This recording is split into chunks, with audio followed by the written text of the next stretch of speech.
Sumainyo ang Panginoon. Ang mabuting balita ng Panginoon ayon kay San Marcos.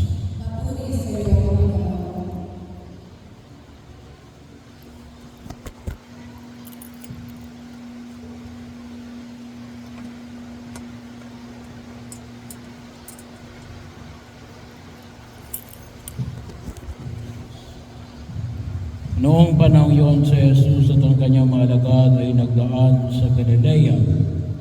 Ayaw ni Jesus na malaman ito ng mga tao, sapagkat tinuturuan niya ang kanyang mga alagad. Sinabi niya, ang anak ng tao ay ipagkakanulo at papatayin, ngunit muling mabubuhay sa ikatlong araw.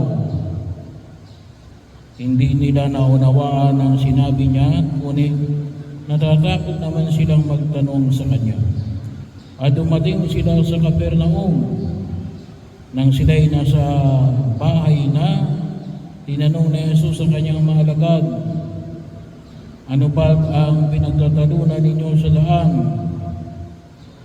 Hindi sila kumigot, sapagkat ang pinagtatalunan nila ay kung sino sa kanila ang pinakadakila. Naupo si Jesus, tinawag ang 12 at sinabi, ang sino man nagnanais na maging una ay dapat maging huli sa lahat at maging lingkod ng lahat. Tinawag niya ang isang maliit na bata at pinatayo sa harapan nila. Pagkatapos tinalong niya ito at sinabi, ang sino mang tumanggap sa isang maliit na batang tulad nito, alang-alang sa akin ay tumanggap sa akin. At sino mang tumanggap sa akin, hindi ako ang kanyang tinatanggap, kundi ang nagsugo sa akin.